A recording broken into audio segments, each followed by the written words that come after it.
In this adventurous episode, we set sail with the Shackleton Blended Malt Scotch Whisky, a dram literally frozen in time. Plus, you'll hear all about how Nick got himself in a pickle by making up words at our recent Certified Originals Q&A session. And if you like pictures, videos, and all kinds of fun stuff, you can check stuff like that out that we're making and things. Go to our social media platforms for that kind of stuff at Whiskey and Things Podcast on Instagram and at Whiskey and Things on Facebook and Twitter.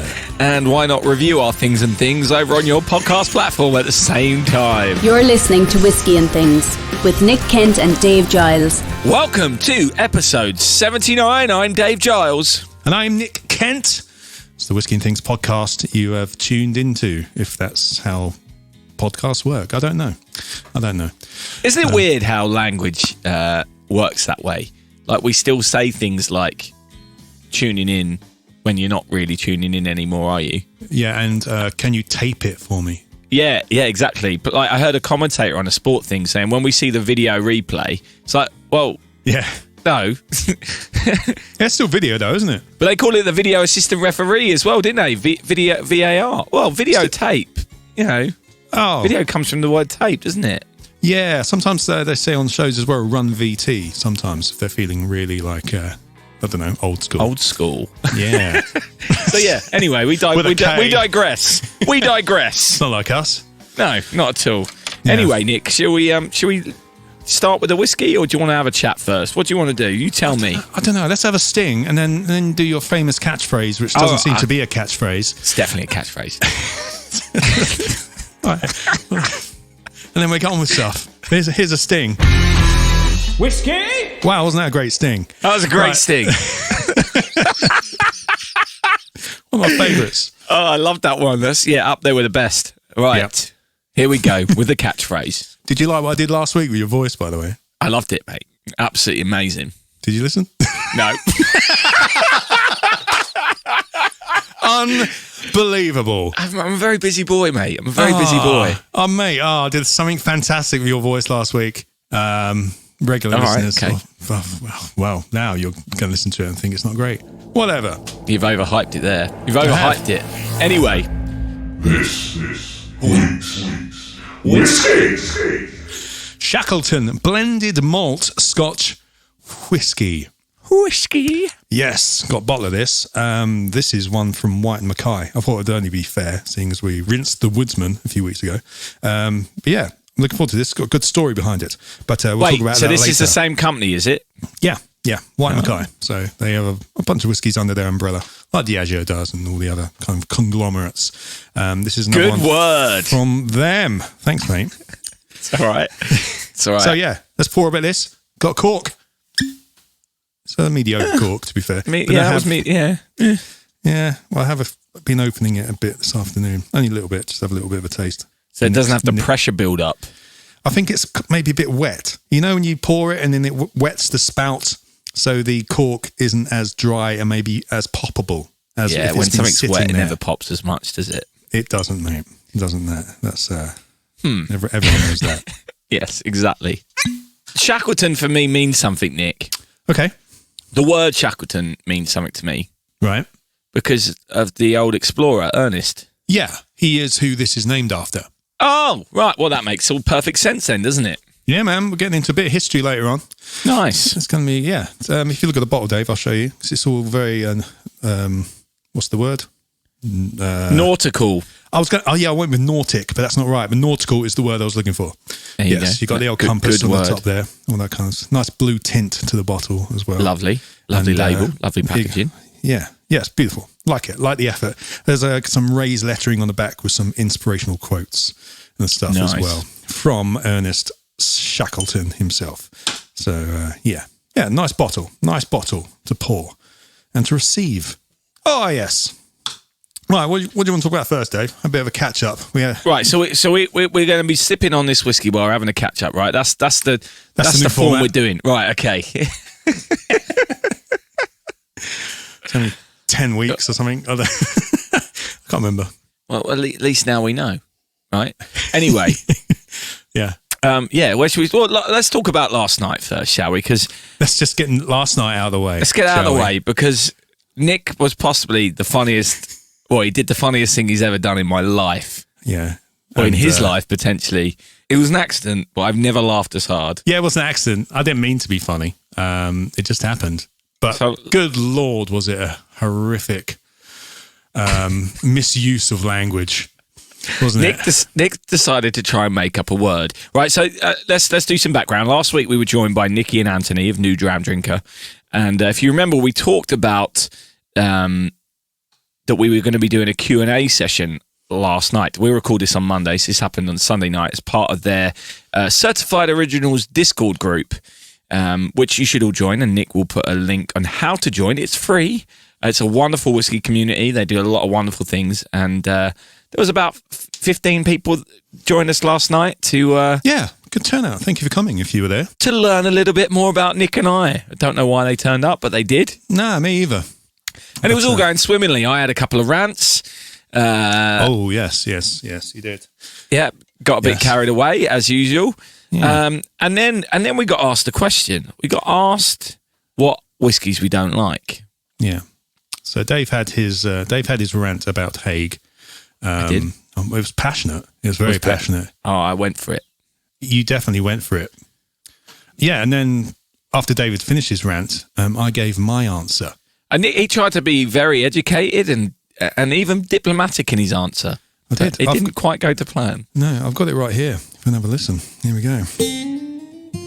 Which one? What don't you like? It's this. It's... And you've actually got nearly a full bottle of it. Yeah, I know. It was a gift to me from a friend of mine. It was a birthday gift last year, and it's a Swiss whiskey. It's a Langerton. They're kind of... Funny, we did a review of it, and then they actually responded to us on social media a week later. They're basically saying that Switzerland don't have like a Swiss style yet, because what they're doing, they're kind of trying to copy like Scotch, and I have another little bottle down here where they've called it a bourbon. So they're kind of copying styles from around the world, which is fine as long as it's nice. This one here has been finished in Chardonnay casks, and for me, the Chardonnay-ness kicks right through, and I'm not a fan of the Chardonnay-ness of the Langerton Old Deer. I haven't tried the other ones. They're probably really nice, but the Chardonnay-ness... I just realised the end of that word, what it sounds like when I say it like that. That wasn't actually meant to be a bit, but the Chardonnay-ness is a bit shit, in my opinion. But it's funny you should ring up, mate.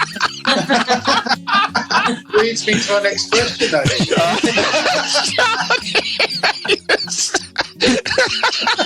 Yeah, I see. I kept saying it. I was like, that sounds like that. Okay, that wasn't it. Okay, so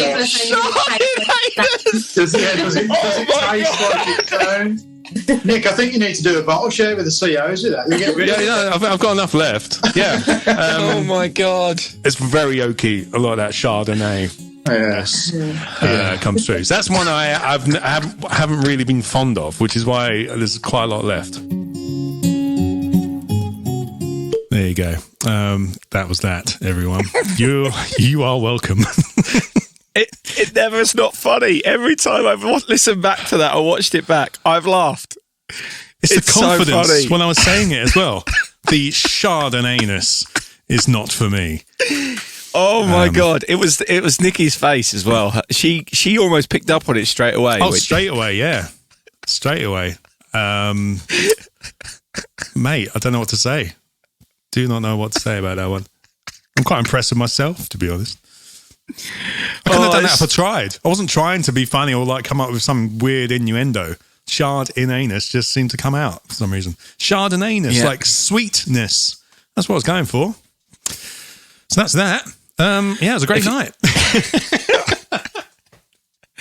Nick, not a fan of Chardonnay-ness. This is why we don't make up words, Nick. This is why we don't make up words. I had a great time. I had a really good time. Mate, so did I. It was a lot of fun. And that really made me laugh. Yeah. Yeah. If you want to go and watch the video of that, then just sign up and become a certified original. Yeah. There'll be a link. It's completely free, and there'll be a link to the full hour and a half we were doing it. It was lovely. We had some lovely questions from the members of that group, of which we are both members as well. It's a wonderful little community.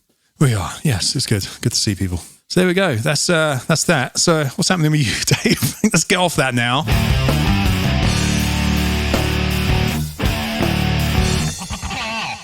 I'm still crying, mate. Still crying with laughter about that. That's just too funny. What's happening with Abbey Road? Let's move on to that. Oh, right, bit. yeah. Well, let's talk about that, shall we? So, we're getting close, Nick. It's getting close to me recording at Abbey Road. Refresh everyone's memory. Well, as of the day the podcast comes out on Wednesday, yeah, which will be, the 22nd of September, we're 110 days away. Oh, dear. I know. Better write some songs. That's part of the issue, isn't it, at the moment? But we're up to nearly 85% at my target as well, 84.8% to be precise. Well, Santa will bring you most of it, I'm sure. Well, at Christmas. Let's bloody hope so. Cheers, Santa, in advance. I've been a good boy this year. Saint Nicholas. Yeah, been very kind. Amazingly, mate, we're at £42,397.93. Wow. It's quite a ridiculous sum when you think about it, isn't it? Yeah. Can you afford me yet? That's the big question. Not quite. Not quite. So right now we're in the thrones of we've nearly got the core band all sorted and all the studio guys, all that's done. So we've got 750 quid left, and then I've got a drummer, and then I've got a band. Drummers are overrated. It's all done with drum machine these days, mate. Yeah. Program it. Then I have producer, engineer, guitar, bass, and drums. And then next on the list is you. Photos and video. Everyone. Yeah. And chief morale officer. I better get to play the eggs or something. Oh, mate, you'll be on there. I better be on there. Please. You'll be on there. Backing vocals, eggs, maybe bass as well. Why can't we? I'm sure we'll get you on bass on a song. Didn't Foo Fighters? They had a guest bassist on as well, didn't they? Chris Novoselic came back on one of their albums. So they had two bassists on one. Nice. Yeah, he came in with this really heavy bit at the end. So they had two basses. It was really cool. I still think we should write a double bass part, not double bass as in the instrument double bass, but a song that has two different bass lines. Yes. Oh, what was that tune? We've always played at school. Big Bottoms. No, well, there is Big Bottom. Yes, let's not go into those lyrics. Otherwise, that's worse than Chardonnay-ness, I think. No, it was boom, boom, boom. Oh, Lou Reed, Walk on the Wild Side. Yeah. Yeah, the guy recorded two bass parts. Yeah, one ascending, one descending at the same time. To play them, you have to tap, and it's quite cool. It's quite a cool little trick. But yeah, that had two bass parts. Do you want to know the fun fact about that? I'd love to know a fun fact about that. He was offered royalties. The bass player? He was offered a songwriting royalty, and he turned it down and said, no, I'll take a double session fee because I'm playing two parts. You're joking. And it became the most sampled bass line of all time. Really? Oh, that's mad. So, bit of an idiot there, really, wasn't he? Oh, he's just been really nice. You know, some people just have that kind of work ethic. Well, because at the time he wanted a double fee. Yeah, because he played two parts. I can imagine that being the fairest way of doing it. One song. Anyway, he left a lot of money on the table, and Lou Reed got it all. So, nice one, Lou. Maybe he bought him a car later on. We don't know. I doubt he did. We don't know about you, Lou? So yeah, that's where we're at, mate. And I'm trying to write the songs. That's all starting to come together. Doing some demoing, all that kind of stuff. So, but it's getting exciting. It's getting to the nitty gritty. It's getting to the squeaky bum time. Nice. Are we going to have a third whiskey tune, like a whiskey trilogy? Got two already. I thought about it, but I'm not sure if it's gonna. I'm not sure it's going to happen. To be honest, it doesn't really fit with my my theme. Really? Yeah. You got is it like a concept album? There is a concept to it, which I will not divulge yet in case I have a breakdown and decide not to do it. Just make it whiskey. No. The whiskey album. Yeah. Okay. Answers on a postcard, dear listeners. I've had whiskey and wings and I've had whiskey and daffodils. What other thing would you like to be with whiskey as part of a song? What do you think would be a good whiskey and song title, which may inspire me? If you have any, send me a postcard. See, that's another thing. Like we said earlier, people don't do that anymore, do they? No one sends postcards. Annie does. But no one else sends postcards. You do every now and then. But no one else sends postcards. I do sometimes. But no one sends postcards. You used to have to send in for a fact sheet. Oh, yeah. Do you remember that? God, we're showing our age now, everyone, listeners. Yeah. Yes, fact sheets. P.O. Box. Is P.O. Box still around? That's probably not. They know they still do exist as a concept. But not on Saturday Superstore. Or probably not. No, it's just send us an email, isn't it? You know. Anyway, talking of fact sheets, Nick, shall we have a look at this whiskey then? You said you've done all the research today. I've done a bit of research today. Yes, I have. Let's have another fancy sting. Oh. The whiskey. What a fancy sting. One day, Nick, one day we're going to meet Sting and we're going to get Sting to record a sting for us. And then it will be a fancy sting. Don't sting. Don't sting. Don't sting so close to me. Yeah, I was trying to vary up a bit. But yes, that's a Put on the red sting. No, not really. Do you know a deodorant company tried to use "Don't Stand So Close to Me" for an advert once? No, well, I think I've heard this. Mate, go on. He denied it. He didn't let them use it. Imagine that. Every time someone stinks a BO, you go, don't stand so close to me. But yeah, anyway, he let Jaguar use it, or Land Rover, whoever it was, Desert Rose. Every little sting he does is magic. There you go. That's a good one. Ah, that's good. That's a good one. Yeah. Okay, that's quite good. We'll use that. Anyway, what are we talking about? It's a whiskey show. Yes. Shackleton Blended Malt Scotch Whisky. This is another bottling from White Mackay. I thought I'd pick this one up because we did the Woodsman a few weeks ago, and I thought I'd try something else in their repertoire, in their entourage, in their, what's the word I'm actually looking for? Arsenal collection. Yeah. Oh no, it's gone. Yes, as you said, this is basically named after a guy called Ernest Shackleton. Okay. Big Ern. Big Ern. He was a sir. Fancy. So, here's a bit of background. Sir Ernest Shackleton was an explorer, and in 1907 he set sail in his ship, the Nimrod, to lead his first expedition to become the first man to reach the South Pole. Sir Ernest and his team reached further south than anyone had before them. They actually got within 100 miles of the South Pole. But on January 9th, 1909, faced with bitter winds and an exhausted crew, he turned back rather than risk the lives of his team. Do you know who reached the South Pole first, Dave? Oh, it was it a Danish guy? Not quite. You're close. It's Scandinavian, isn't it? Norwegian. Yeah, well, Scandinavian. All right, I was quite close. Yeah, no, you're right. Ormondson? Omundson? You're right, yeah. Roald? Yeah, as in Roald Dahl. Roald R. Amundsen. Not R. He didn't have an initial. His middle name wasn't Richard, but it says Roald Amundsen. And that was on the 14th of December, 1911. So yeah, Shackleton missed it by a little bit. Only a couple of years. He would have done it. Would have done it. Yeah, Amundsen was racing a British explorer called, check this out, what a great name, Captain Robert Falcon Scott. And he beat him by 33 days. Do you reckon that's his actual name or like a nickname? Robert Falcon Scott. I don't know, but Falcon Scott didn't make it back alive. Didn't he? No. I didn't read that bit. Yeah, they Do you have didn't good get knowledge? back. Are you reading this up now? No, I know this. Yeah, they didn't make it back. Basically, the weather came in and screwed them all, right?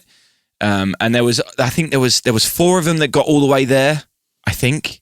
Right. And one on the way back, one of them, who was a guy called Lawrence Oates, he was with them, and he was having a nightmare, and I think his feet were going bad or something like that, and he knew he was holding them up, and he said, look, leave me here essentially, and you go, because you're not going to make it back if you try and take me with you. I'm going to hold you up. And they refused to.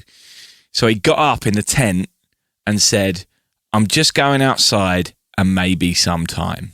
Oh, wow. And walked to his death. Wow. Look at that. Some people get mad, don't they, in the snow? That's why there's a lot of people still up on Everest. They get like this snow madness or something where they're so cold or something, they don't think straight and they just start taking their clothes off, apparently. Then they freeze to death. So I've heard. Maybe it wasn't that. I don't think they ever found the body of Lawrence Oates, but they did find Robert Falcon Scott and his 2 partners that were still there. They were all in their tent. They were found nearly 8 months later. Oh dear. It's crazy, isn't it? Absolutely crazy. The early pioneers of everything were just nuts. Oh yeah, absolutely. No hope of rescue at all. They had to get themselves out of it. I'm going outside and maybe sometime. I mean, that's the most British way of saying I'm going to kill myself ever, isn't it? Yes. Goodbye, gents. Have a nice yes. life. Yes. But here's another story. The second part of the Ernest Shackleton story. After the 1907, Nimrod expedition failed, in 1914 he set off again. This time he set his sights on traversing Antarctica for the first time because he'd been beaten to the pole. So this time he was just going to go from one side to the other, I think.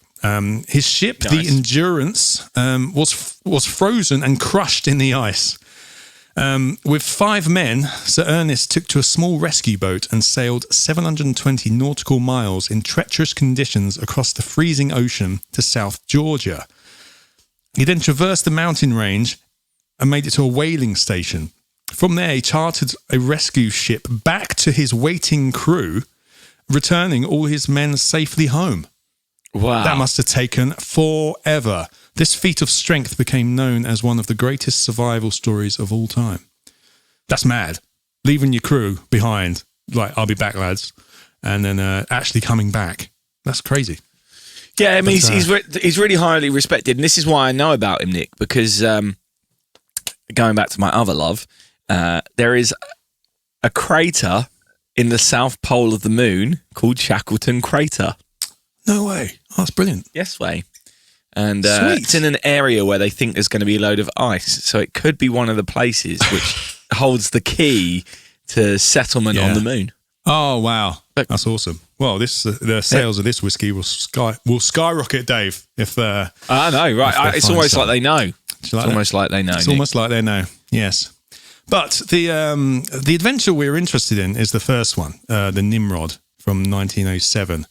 Because in February 2007, a century after the expedition, workers trying to restore Shackleton's hut at his base camp in Cape Royds on Antarctica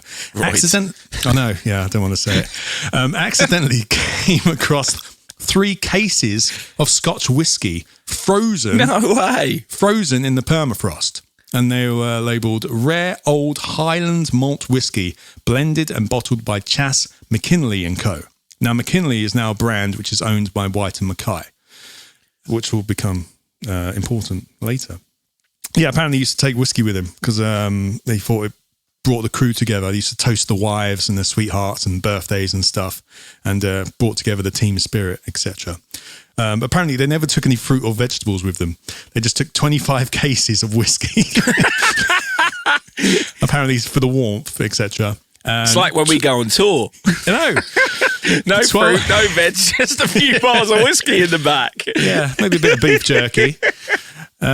12 cases of brandy and 6 cases of port, but no fresh fruit or vegetables, which is fantastic.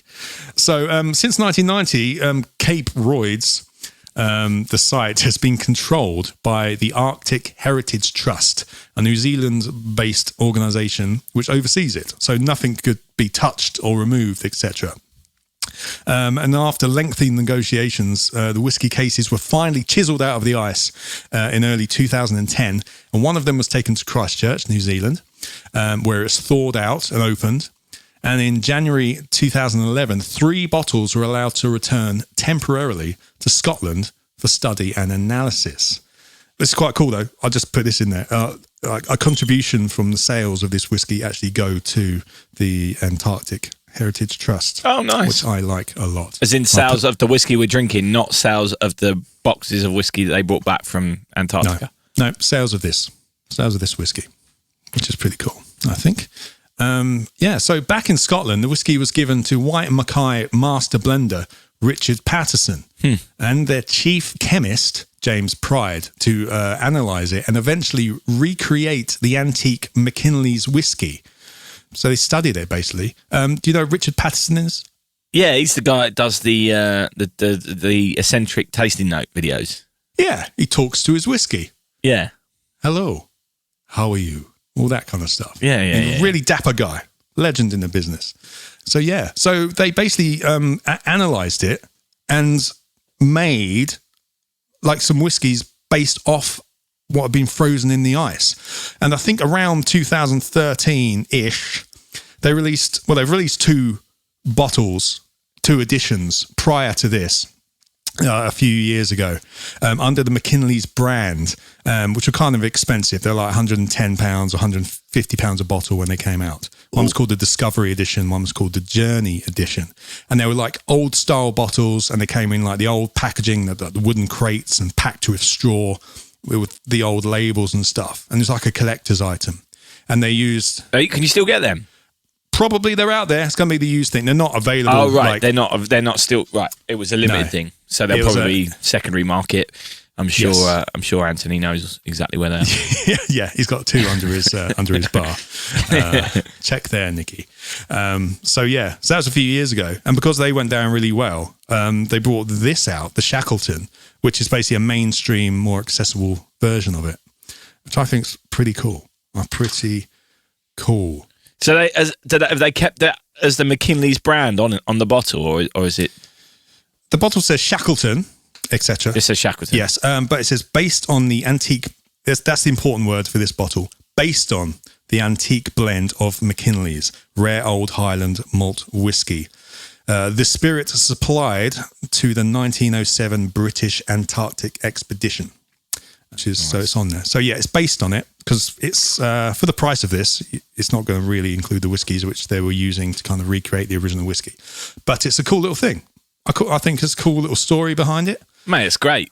Yeah. Apparently, like in the original one, the one they brought out of the ice, apparently Glenmore is one of the whiskies they thought might be in it. Water from Loch Ness, apparently. And the peat used to smoke the barley they think came from the Orkney Islands. So that's quite a widespread. How did they figure that out? I don't know how they did it. But yeah, it's pretty cool. I think it's a cool little story behind it. They think that someone buried them. Either it was Shackleton burying them himself in the fall of 1908 before setting off to the pole in anticipation for coming back for a victory celebration when he returned. Nope. But the fact that one of the cases was actually pried open and a bottle was missing, suggesting that the whiskies may have been somebody's secret stash. So no one knows. But yeah, it's got such a cool little story behind it. I thought it's a nice little, cool little one for the pod, everyone. Yeah, I love history, so this is all good. I'll be putting some links in the description. A lot of what I've found and regurgitated was from a New York Times article by Charles McGrath in 2011. So it goes into a lot more detail. And so what's this bottle setting us back then? Before we get into tasting, what are we talking? 30 quid? Yeah, Whiskey Exchange talking $34.95. I picked mine up for £24. Nice. What, Tesco? Yeah. Club card? That's a blended malt. I don't know if that was even a club card, to be honest. But you can get it for around that price. This is something you can find in supermarkets. Yes. This is a high street Shackleton. Lovely. Right. So, what do you think of it, Nick? Let's get down to business now. Let's get down to business. Let's say hello, Dave. You're listening to the Whiskey and Things podcast. Hello. How are you? Do you know what? This is my kind of whiskey, isn't it? I think it is, yeah. I'm getting on the nose a bit of freshly cut green apple. Oh, very specific. Yeah, it's not brown apple. That'd be horrible. I mean, like a brown, you know, when you like cut a red apple and it goes brown pretty quick. This is freshly cut, juicy green apple. This smells delightful. This is definitely one of my scented candle range I would like. Oh, it's only 40%, but I literally just took too much in there. Yeah, you you delivered too much to the old factory. Yeah, I said hello too loudly there with my nose. Yeah, on the back it's got raised lettering on the bottle. Nice blue tint to the glass, isn't it? Yeah. It says, "I believe it is in our nature to explore, to reach out to new lives and new civilizations, to boldly go where no whiskey drinker has gone before." It doesn't say that. I was going to say that. I think you expanded that a little bit, didn't you? I did a little bit. It says to reach out into the unknown. You were trying to see if I was listening, weren't you? And you were. Thanks. I was. Yeah. I mean, I try and listen at the time. Once I did a story and you just left the room. I started going into the history of some distillery. They just got up and left. You'd written that one down, though, in fairness. This one you didn't write down. Oh, okay. Yeah. Yeah. On my notes now, I don't give Dave anything, really. No. Especially this. I've got the whole thing written out in front of me. I didn't give Dave any of that. Yeah. So it's not... You can give me grief on that. But yeah, if you're going to let me read it, then I'm probably going to have read it before you've started talking about it. And then if I want to go and make a cup of tea, I'm going to make a cup of tea. Anyway, Nick, I really am enjoying this. This is really special for the price range as well. Amazing. For the price, it's fantastic. Blended malt for about 24 to 30 quid with a good story behind it. Yeah, I'm getting a bit of pineapple cubes as a flavour. Okay. I'm getting a slight smoke on the palate as well. A little bit, but it's not overbearing. It's not much. No, it's not much. And the finish is kind of a soft burn for me. Yeah, absolutely. It's a very drinkable whiskey, this, isn't it? I would almost call it a session whiskey, Nick. It's maybe. And the thing is, at that price, you wouldn't feel guilty. No. Either, would you? Especially if you're telling the story behind it. Yeah, absolutely. There's not much of the story on the bottle. I've got to say, I would want a bit more of the story. There's loads on their website, which I'll be linking. Yeah, I think a bit more of the story on the bottle would be nice. But, I'm sure that costs money. Which they don't want to spend on it. Otherwise, it won't cost 24 quid. Absolutely. What's it like in comparison with the Woodsman, Nick? You've got a bottle of Woodsman there, haven't you? Just seeing as you brought that up. You've been going at the Woodsman. It's cool and a little refreshing highball sometimes. Oh, nice. Yeah, that would make sense. That would make sense. And as well, I found, White Mackay seems to be a good highball drink. Because I've got the actual White Mackay bottling as well, like a little one. That goes into a highball sometimes. And the Woodsman does too. It's not something I drink neat, really, the Woodsman much. Little A and B. Little A, B for everyone listening at home. Shackleton smells a lot fresher off the bat. Off the bat. Freshly off the bat. I don't know what fresh off the bat smells like. Jam Cam's having a field day. Oh, fantastic. Colour, they're extremely similar. They are. I can see that from here. Slightly darker on the Woodsman. They probably both have colouring, to be fair, just because they're mass-produced, I would have thought. But it doesn't matter. Although in the actual White Mackay, it's really dark, and I'm convinced I can taste the caramel in it, because it's really dark. But anyway, we're not talking about that one. Nick is slowly drinking a bit of Woodsman and then a bit of Shackleton. Woodsman has a thicker mouthfeel, for sure. It tastes richer. Richer? What do you prefer? I prefer the Shackleton, but let's cleanse the palate again. He's now cleansing the palate again, swishing the water around his mouth, swallowing the water, taking another sip of the Shackleton. He adjusts his glasses, and now the Woodsman.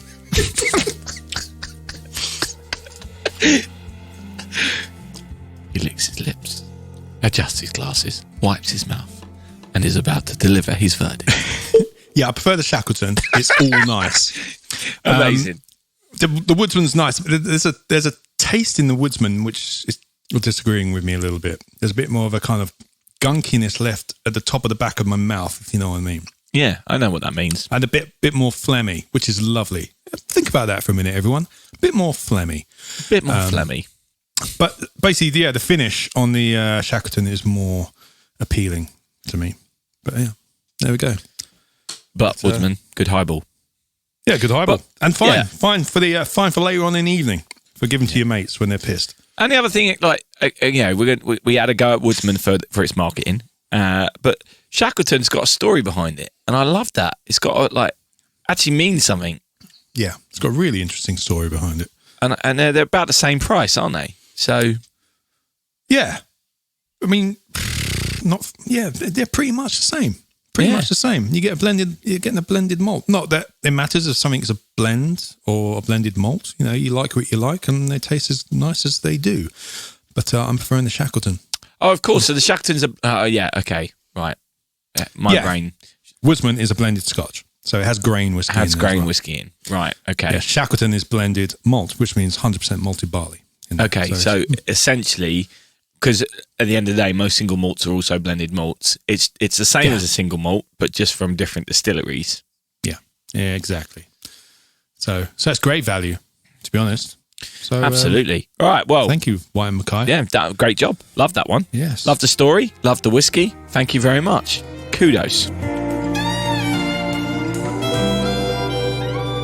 You're listening to Whiskey and Things. What an adventurous episode. Don't sting so close to me. Hey, Nick, we had a delivery this week at Whiskey and Things HQ. Oh, yeah? Yeah.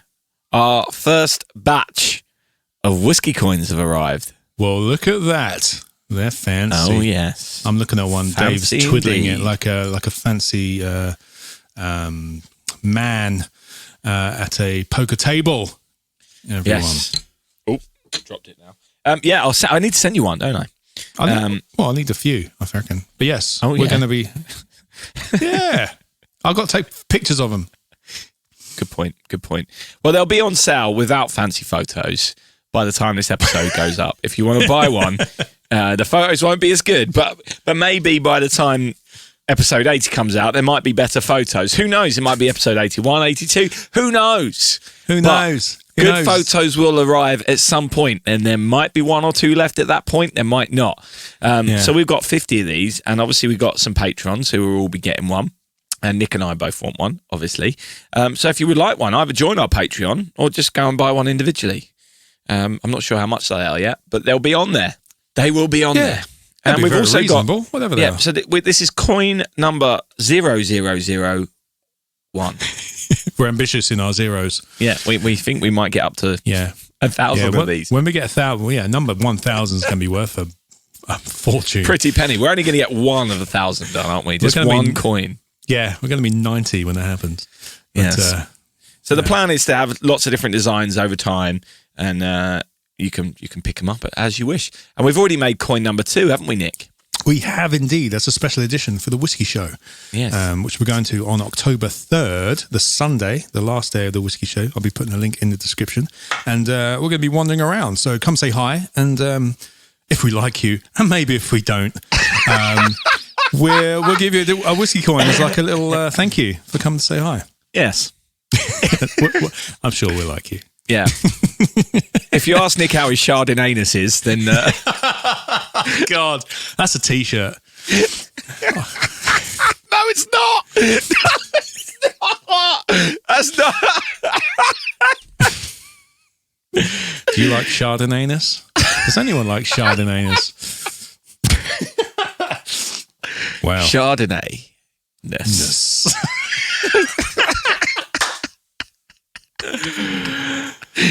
And on that note, I think we should wrap this up. That's the best tasting note. Hello, how are you? Chardonnay. Yeah, Richard Patterson's going to be using that. On the nose, there's a Chardonnay. Oh, what's that I hear? Oh, the outro music. Oh, perfect. Yes. Perfect. Yeah. Well, the Angels have had their share. I've had mine. Definitely, everyone. So cheers. Thanks for coming. Whiskey and Things has been brought to you by